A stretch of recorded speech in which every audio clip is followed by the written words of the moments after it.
में कहते हैं आपको खुशामदीद। मैं हूं आपके साथ रमशा साजर। मैं हूं शर्जील अरशद और मैं हूं महरुख शहरियार। बुलेटिन का बाकायदा आगाज करेंगे। सबसे पहले आपको बताएं, खेलों के मैदान से खबर देंगे कि न्यूजीलैंड के खिलाफ चौथे T20 में बदतरीन बैटिंग परफॉर्मेंस पाकिस्तान को ले डूबी है। कीवीज ने 115 रन से मैदान मारकर सीरीज भी अपने नाम कर ली है। मेजबान टीम ने 6 विकेटों पर 220 रन का पहाड़ खड़ा किया। पाकिस्तानी बॉलर्स की जमकर धुलाई हुई। फिन एलन ने 19 गेंदों पर 50 बनाई। टिम सेफर्ट ने 22 बॉल्स पर 44 रन की इनिंग्स खेली। हारिस रऊफ ने 3, अबरार ने 2 विकेटें हासिल की, जबकि 221 रन के हदफ के ताक़ुब में कौमी बैटिंग लाइन रेत की दीवार साबित हुई। पूरी टीम 105 रन पर ही ढेर हो गई। 9 खिलाड़ी डबल फिगर में भी दाखिल न हो सके। अब्दुल समद ने 44 रन बनाकर कुछ लाज रखी। इरफान खान ने 24 रन स्कोर किए। जैकब डिफी ने 4 खिलाड़ियों को पवेलियन भेजा। फिन एलन मैच के हीरो करार पाए। न्यूजीलैंड के खिलाफ चौथे T20 में पाकिस्तानी बैटिंग लाइन रेत की दीवार साबित हुई। खिलाड़ी तू चल में आया कि अमली तस्वीर बने रहे। 9 खिलाड़ी डबल फिगर्स तक बिना पहुंच सके। बल्लेबाजों की विकेटें किस तरह गिरी आपको दिखाते हैं। आज के इस मैच की सूरत हाल पर बात करने के लिए तनवीर अहमद साहब हमारे साथ मौजूद हैं। तनवीर साहब, कीमती वक्त का बेहद शुक्रिया। क्या कहेंगे आज की परफॉर्मेंस से? गुज़िश्ता मैच देखने के बाद तो लगा था टीम ने कमबैक किया है, लेकिन आज तो बोरिया बिस्तरा ही गोल हो गया टीम का। देखिए, जाहिर सी बात है, ये वो लोग ही कह सकते हैं ना कि जो ये समझते हैं कि पाकिस्तान क्रिकेट में बड़ा जबरदस्त टैलेंट आ गया। मैं तो हमेशा बोलता हूँ कोई टैलेंट नहीं है, अभी कुछ भी टैलेंट नहीं आया। अगर एक इनिंग हसन नवाज ने खेल दी तो इसका मतलब क्या है कि बहुत जबरदस्त टैलेंट आ गया।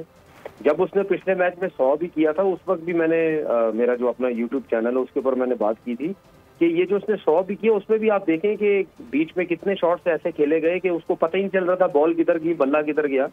लास्ट मैच में भी बहुत छोटा ग्राउंड था, जिसकी वजह से न्यूजीलैंड के फास्ट बॉलर्स ने बहुत गंदी बॉलिंग की।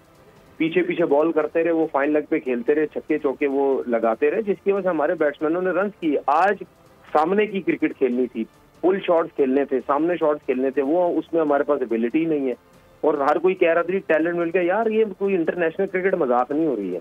अगर इतना अच्छा टैलेंट था तो आज के मैच में क्या हुआ? आज के मैच में हसन नवाज को बैटिंग करते हुए देख लें कि पहले ओवर से मारना शुरू किया, गेंद किधर जा रहा है, बल्ला किधर जा रहा है, मुंह किधर जा रहा है, उसको समझ ही नहीं आ रही थी। तो ये टैलेंट नहीं होता, सही में टैलेंट है साइम अयूब, उसको कहते हैं टैलेंट। कि जब वो आया है उसने इम्पैक्ट शो किया, परफॉर्मेंसेस दी, तीनों फॉर्मेट में खेला, उसने बता दिया कि मैं हूँ टैलेंट।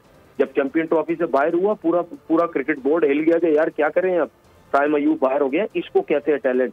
ये हसन नवाज और अब्दुल समिद जो है, ये अब्दुल समिद को तो 150 भी नहीं है, ये कैसे आके टीम में खेल लेते हैं ये लोग?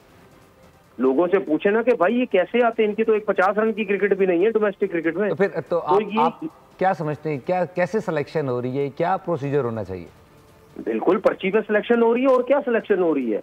ये जिन जगहों से खेलते हैं, जिन शहरों से खेलते हैं, जो लोग इनके पीछे हैं, देखे तो सही कौन लोग इनके पीछे हैं, कौन इन लोगों को सपोर्ट कर रहा है, कौन से मेंटोर ऐसे हैं कि जो ये मिलके सिलेक्टर के साथ मिलके ये सब कुछ कर रहे हैं।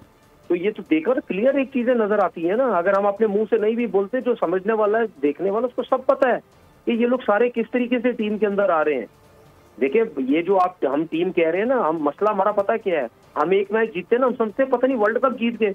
और आपके कुछ क्रिकेटर्स, मैं फिर बोलता हूँ, यूट्यूब चैनल पे, टीवी पे बैठ के सिर्फ इन लोगों की जानबूझ के तारीफें कर रहे हैं कि बाबर आजम और रिजवान जो है वो T20 क्रिकेट में वापस ना आ जाए, टीम से बाहर हो जाए। भाई, उन्होंने परफॉर्मेंसेस दी हैं, वो टॉप क्लास किस्म के प्लेयर्स हैं। अगर आप ये कहते हैं जी हसन नवाज ने 100 करके रिजवान को पीछे कर दिया, बाबर के पीछे कर दिया, ये झूठ बोलते हैं। ये जितने भी क्रिकेटर्स बैठते हैं ये दोगले हैं सारे। ये सिर्फ बाबर रिजवान को पीछे करने के लिए इस किस्म की वर्ड यूज करते हैं, हमारे पास टैलेंट आ जाए। ठीक है ना, हम पाकिस्तान क्रिकेट को खराब कर रहे हैं, वो बेहतर नहीं कर रहे। आपने हमेशा सीनियर्स के साथ लेके टीम चलनी होती है। हमें भी पता है कि जब आपके सीनियर्स न्यूजीलैंड जाते हैं उनको प्रॉब्लम्स होती हैं, सब कुछ होता है, लेकिन कम से कम खेलने का तरीका तो होता है ना। अभी जिस तरीके से आज बैटिंग हो रही थी, क्या नजर आ रहा था कि ये हसन नवाज ने 100 किया हुआ है, या जो बाकी हमारे प्लेयर जो बैटिंग कर रहे थे, कि नजर आ रहा था कि उन्होंने रन किए हुए? नहीं रन किए हुए। तो बात ये है कि जहाँ पे बॉल स्विंग सीम होना शुरू हुआ, वहां पे हमारे लड़कों का पता चल गया कितना बड़ा टैलेंट है। क्रिकेट एक्सपर्ट तनवीर अहमद बोलने से खुसूसी गुफ्तगू करते हैं, बहुत शुक्रिया आपका। और नाज़रीन, माउंट मोंगनोई में पाकिस्तान और न्यूजीलैंड के दरमियान चौथा T20 एम्पायर से अफ्तार के वक्त मैच को कुछ देर के लिए रोक दिया। पाकिस्तानी खिलाड़ियों ने मैदान में ही रोज़ा अफ्तार किया। ऑकलैंड में तीसरे T20 में भी अफ्तार के वक्त मैच को रोक दिया गया था। कीवीज के खिलाफ वनडे सीरीज के लिए कौमी टीम के 9 खिलाड़ी लाहौर से बरास्ता दुबई न्यूजीलैंड रवाना हो गए हैं। न्यूजीलैंड जाने वालों में पाकिस्तान के कप्तान मोहम्मद रिजवान, बाबान, बाबर आजम, अब्दुल्ला शफीक, इमामुल हक, फहीम अशरफ, तैयब ताहिर, नसीम शाह, वसीम जूनियर और आकिफ जावेद शामिल हैं। पाकिस्तान और न्यूजीलैंड के दरमियान 3 वनडे मैचेस की सीरीज 29 मार्च से 5 अप्रैल तक खेली जाएगी। कुछ दीगर खबरों को बुलेटिन का हिस्सा बनाते हुए आपको बताएं कि वज़ीर-ए-आज़म मोहम्मद शहबाज शरीफ की ज़ेर सदारत पावर डिवीज़न के उमूर पर अहम जायज़ा इजलास हुआ।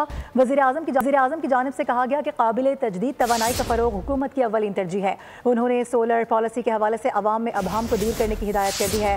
वज़ीर-ए-आज़म ने बिजली तकसीम कार कंपनीज़ की निजगारी का अमल तेज़ करने की भी हिदायत की है। 23 मार्च का दिन यौम पाकिस्तान का दिन और 22वां रमज़ान मुबारक मुल्क भर में आज 85वां यौम पाकिस्तान मिली जोशो जज्बे से मनाया जा रहा है। विफाकी दारुल-हुकूमत में 31 और सूबाई दारुल-हुकूमत में 21 तोपों की सलामी दी गई। ऐवान सदर में अज़ीमुश्शान तकरीब हुई। Army chief general Asim Munir समेत तीनों मुसल्लह अफवाज के सरबराहान, वज़ीर-ए-आज़म शहबाज शरीफ, वज़ीर दिफा ख्वाजा आसिफ, हुकूमती अहदेदार और गैर मुल्की सफ़ीर शरीक हुए। मुसल्लह अफवाज के चाको चौबंद दस्ते ने शानदार परेड का मुजाहरा किया। मज़ीद तफ़सीलात बता रहे हैं नुमाइंदा बोलीस मोहम्मद काशान, जो DIG ट्रैफिक पीर मोहम्मद शाह के हमरा मौजूद हैं। जी काशान, बताएगा। देखिए, यौम पाकिस्तान की मुनासबत से ट्रैफिक पुलिस की जानिब से रोड सेफ्टी के हवाले से रैली निकाली गई है। रैली का इनेकास CVO से मज़ार-ए-कायद तक किया गया था, जबकि रैली मज़ार-ए-कायद तक पहुँच गई है। इस टाइम पे DIG ट्रैफिक सैयद पीर मोहम्मद शाह साहब मेरे हमरा मौजूद हैं। सर, क्या पैगाम देना चाहेंगे? रोड सेफ्टी एक्सीडेंट कराची में बढ़ते जा रहे थे, थोड़ी कमी आई है, क्या कहना चाहेंगे? जी हाँ, बिल्कुल। देखें, आज पाकिस्तान डे और पाकिस्तान डे में की मुनासिबत से ही हमने आज की ये अवेयरनेस जो है ना राइड रखी, जो निशान पाकिस्तान से शुरू होकर और दिन की मुनासिबत से जो है कायद आज़म मोहम्मद अली जना के मज़ार पे इसका इख्तिताम हुआ है। और आज हमारा मैसेज बड़ा सिंपल है कि care today live tomorrow and every life matters. ये स्पेसिफ़िकली उन मोटर बाइकर्स के लिए है जिनकी जानें जो हैं वो खुद उनकी थोड़ी सी तदाबीर ना करने की वजह से ज़ाया हो रही हैं। बिल्कुल, अपने अगर DIG ट्रैफिक मेरे हमरा मौजूद थे, इनकी जानिब से बताया गया रैली का जो आज का मकसद है वो था रोड सेफ्टी के हवाले से। और DIG ट्रैफिक ने शहरियों से भी दरख्वास्त करी है कि शहरी भी जो अपनी रोड सेफ्टी का खास ख्याल रखें। जी, बहुत शुक्रिया मोहम्मद काशान, अपडेट कर रहे थे। नाज़रीन, न्याय पाकिस्तान पूरे जोश और जज्बे से मनाया जा रहा है, जिसे पाकिस्तान के बनने के मकासद को उजागर किया जा रहा है। इस्लामाबाद में लोक विरसे में होने वाली एक ऐसी तकरीब में डेप्यूटी ब्यूरो चीफ बोलियो इस्लामाबाद अली शेर मौजूद है। मज़ीद उन्हीं से जानते हैं। जी बिल्कुल, इस वक्त मैं 23 मार्च 1940 के हवाले से मुनक्कदा एक तकरीब जो कि लोक विरसा में मुनक्कद की जा रही है उसमें मौजूद हूँ, जहाँ पे मुख्तलिफ कौमी तराने जो है वो गाए जा रहे हैं। पाकिस्तान बनाना है उसका मेन स्लोगन है। यहाँ लोक विरसा के जिम्मेदार एग्जीक्यूटिव डायरेक्टर साहब हमारे साथ मौजूद हैं। सबसे बड़ी जो यहाँ पे 23 मार्च को हमने यहाँ मनाना है, हमने इस मुल्क की यकजहती, कौमी यकजहती को आगे जाकर लोगों को इकट्ठे एक जगह पे करना है कि पाकिस्तान ने हमने किस मकसद के लिए हासिल किया, ताकि हम यहाँ रहकर इस मुल्क कौम को जो है ना आगे बढ़ाएं। देखिए, हमारे पास एक ऐसा प्लेटफॉर्म है जिससे हम सोशल मीडिया और आपके ज़रिए लोगों को, बच्चों को ये अवेयरनेस करा सकते हैं। आपको पता है आजकल के दौर में बच्चों को ये चीज़ रियलाइज़ कराने के लिए हमें ऐसे मौक़े फ़राहम करने चाहिए और ऐसे प्रोग्राम्स करने चाहिए जिससे बच्चे इस दिन की अहमियत को समझें। ये सोहनी धरती अल्लाह रखे, कदम कदम आबाद तुझे, इस सारी तराने गाए जा रहे हैं और हम सब का पाकिस्तान का मैसेज दिया जा रहा है। जी ठीक है, बहुत शुक्रिया आपका। और आज के अहम दिन की मुनासिबत से खुद से वादा करना चाहिए कि पाकिस्तान से मोहब्बत करेंगे, इसका ख्याल रखेंगे, पाकिस्तान के मंशूर का पास करेंगे। सीनियर अदाकारा बुशरा अंसारी ने यूम पाकिस्तान पर पैगाम दिया। मुबारकबाद। 30 मार्च है, पाकिस्तान के हवाले से एक बहुत अहम दिन है। हम सबको आज के दिन अपने आप से वादा करना चाहिए कि आज के इस खूबसूरत दिन का जो एक मंशूर था या जिस ख्याल से पाकिस्तान बनाया गया था, हम सब उसके लिए मेहनत करेंगे, मोहब्बत करेंगे पाकिस्तान से और इसका ख्याल रखेंगे। बहुत बहुत मुबारक हो। पाकिस्तान सोशल सेंटर शारजा में 23 मार्च के हवाले से तकरीब का इनेकाद किया गया, जिसमें ambassador of Pakistan Faisal Niaz Tirmizi, Pakistani consulate Dubai से कौंसल जनरल हुसैन मोहम्मद के अलावा आला अफसरान ने भी शिरकत की। इस मौके पर अफ्तार डिनर का भी एहतमाम किया गया। फैसल नियाज तरमीज़ी ने बोल न्यूज़ से खुसूसी गुफ्तगू में अपने ख्यालात का इजहार किया। की तरह चौधरी खालिद हुसैन ने बेहतरीन इवेंट किया। इफ्तार का भी और 23 मार्च के सिलसिले में भी, और इतनी बड़ी तादाद में ना सिर्फ लोग शारजा से, दुबई से, अजमान से, रासुल खैमा से, उमुल कुवैन से, पूरे मुत्तहदा अरब अमीरात से, मैं ख़ुद अबू धाबी से आया हूँ। और जैसे ये साल कम्युनिटी का है, तो इस साल मैं सफारत खाने की तरफ से और पाकिस्तानी कम्युनिटी की तरफ से मुत्तहदा अरब अमीरात की हुकूमत को, उनके शयूख को अपनी तरफ से अपने नए ख्वाहिशात का पैगाम देना चाहता हूँ। और इस साल इंशाअल्लाह हम 23 मार्च को एक ख़ुसूसी किताब का इजरा कर रहे हैं जिसका नाम है मेमार वतन, जो एक पाकिस्तानी ने, खान ज़मान साहब ने शेख ज़ायद बिन सुल्तान अल नहयान की ज़िंदगी पे, उनके पाकिस्तान से ये ट्रिब्यूट है पाकिस्तानी कम्युनिटी का मुत्तहदा अरब अमीरात के पहले सदर के लिए, और उस सिलसिले में हम लॉन्च कर रहे हैं। और कितना क्या खूबसूरत मौका है कि इस साल ये ऑफ द कम्युनिटी भी है और हमारी कम्युनिटी की तरफ से जो 18 लाख कम्युनिटी, उसको ट्रिब्यूट दिया जा रहा है फाउंडिंग फादर को। बुलेटिन में खबरों का सिलसिला जारी है, वक्त एक ब्रेक, हमारे साथ रहिए, खबरों के सिलसिले को आगे बढ़ाएं। और आपको बताएं कि मेयर कराची मुर्तज़ा वहाब का कहना है कि वज़ीर आज़म कराची में MQM के MNAs को देखते हैं, हमें नहीं देखते। मीडिया से गुफ्तगू में मुर्तज़ा वहाब ने कहा कि उम्मीद करता हूँ वज़ीर आज़म हमारी बात भी सुनेंगे। उन्होंने कामरान खान टिसोरी के बयान पर तनकीद करते हुए कहा कि गवर्नर सिंध मुझसे माजी का हिसाब मांगने के लिए ख़त लिख रहे हैं। मेयर कराची ने कहा कि हम सियासी गुफ्तगू के लिए नहीं, काम दिखाने के लिए मीडिया को बुलाते हैं। काम करने की है, बयानबाजी से मैं गुरेज करना चाहता हूँ। गवर्नर साहब को इस तरह की बयानबाजी पहले नहीं करनी चाहिए थी ना। जब उन्होंने वो हेडलाइन बनाई थी कि बस मेरे पास आ जाओ, मैं सब कुछ कर दूंगा बहैसियत आईनी सरबराह के, यही कहा था ना। फिर उन्होंने कहा कि भाई लिख के तो दो, फिर मैंने लिख के भी दे दिया। अब लिखने के बाद उन्होंने मुझे ख़त लिखा है जिसका जवाब मैं दूंगा, जिसमें उन्होंने मुझसे माजी में जो कभी शायद वसीम अख्तर को या मुस्तफ़ा कमाल को पैसे मिले थे उसका हिसाब मुझसे मांग रहे हैं। गवर्नर साहब, कामरान भाई, दिस इज़ नॉट फेयर। आपने ये नहीं कहा था कि ये होगा तो वो होगा, वो होगा तो ये होगा।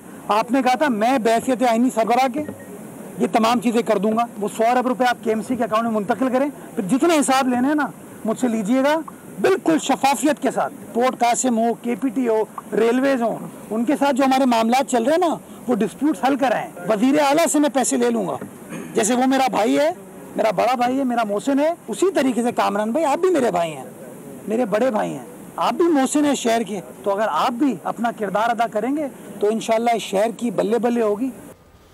और नाज़रीन, लाहौर में ईद की तैयारियां जारी हैं। ख़वातीन ने चूड़ियों की मैचिंग के लिए बाजारों का रुख कर लिया है। इस हवाले से मज़ीद जानते हैं नुमाइंदा बोल न्यूज़ अफजाल अब्बासी से। जी अफजाल, बताइएगा। जी बिल्कुल, इस वक्त मैं मौजूद हूँ लाहौर के बानो बाज़ार में, जो ख़वातीन की शॉपिंग के हवाले से बहुत ज़्यादा यहाँ पर मकबूल है। और मैं इस वक्त एक चूड़ियों की दुकान पर मौजूद हूँ जहाँ पर जो हैं वो ख़वातीन बच्चियाँ जो हैं वो शॉपिंग करने आई हैं। और उनका ये कहना है कि जो ईद की शॉपिंग है वो चूड़ियों के बगैर मुकम्मल नहीं होती। बेटा, आपकी शॉपिंग कंप्लीट हो गई है? नहीं, अभी तो नहीं, अभी तो हम लोग आए हैं। चूड़ियों के बगैर तो ईद मुकम्मल ही नहीं होती। हम लोग यहाँ चूड़ियाँ लेने आए हैं। आप बताएं, आपने चूड़ियाँ ले ली हैं, मैचिंग ली हैं, या फिर जो पसंद आई हैं वही ले ली हैं? रेट ही बहुत ज़्यादा इन सब का, तो ईद की मैचिंग करने के लिए वो मिल ही नहीं रही हैं।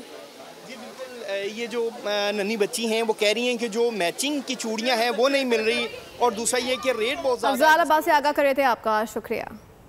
फैसलाबाद में ईद शॉपिंग का सिलसिला जोरों शोर से जारी है। कपड़े, ज्वेलरी, चूड़ियाँ, हैंडबैग और जूते खरीदे जा रहे हैं। ख़वातीन कहती हैं खरीदारी चंद रात तक मुकम्मल हो जाएगी। मज़ीद जानते हैं गुलाम दस्तगीर से।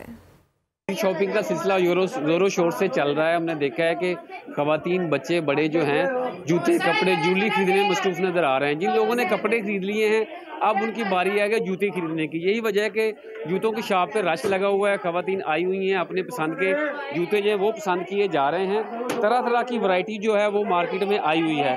किसी ने जूते खरीद लिए हैं और कोई पसंद कर रहा है। कुछ मेरे साथ खवातीन मौजूद हैं, उनसे बात भी करते हैं। आपने जूते खरीद लिए? जी हाँ जी, हमने भी जूते खरीद लिए। शॉपिंग कितनी होगी मुकम्मल?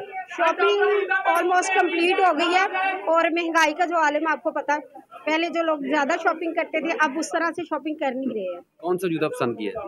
मैंने एक ब्लैक जूता पसंद किया। रश लगा हुआ, बारी आ गई थी। रश और शोर बहुत ज्यादा है, काफी शोर है। खवातीन शॉपिंग को एंजॉय भी कर रही है, अपनी पसंद की चीजें जो हैं वो भी फटाफट जो है इकट्ठी कर रही है। अपडेट कर रहे थे, आपका शुक्रिया। और नाज़रीन, कोयटा में ईद की तैयारियां कैसे जारी हैं जानते नुमाइंदा बोल न्यूज़ रशीद बलोच से। जी रशीद, आगाह कीजिएगा। इस वक्त मैं कोयटा के मशहूर बाज़ार फलकरा रोड पे मौजूद हूँ। यहाँ पे कल्चरल जो पहनने की चीज़ें हैं वो मिलती हैं। तो इस वक्त एक शॉप है जहाँ पे सकाफती जो चीज़ें हैं जैसे कि टोपियाँ हुई, ये खुशी के और त्योहारों के मौके पे पहनी जाती हैं। तो मेरे साथ एक शख्स मौजूद है, उससे हम पूछते हैं कि वो इनको ज़्यादा टोपी जो है इनको कैसे तरजीह देते हैं। हम लोगों का पश्तो का कल्चर है, खुसूसन बलूचिस्तान का कल्चर है यही। हर खुशी के मौके पे हम लोग ये ख़रीदारी करते हैं।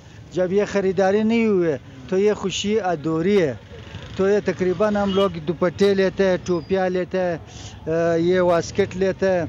ये हम लोगों पश्तूनों का कल्चर है, पुरानी रवायत है जो चली आ रही है। बहुत शुक्रिया रशीद बलोच आगाह कर रहे थे। इसी के साथ बुलेटिन से फिर वक्त इतना ही। मज़ीद खबरों और अपडेट्स के लिए विजिट कीजिए हमारी वेबसाइट bolnews.com। देखते रहिए बोल।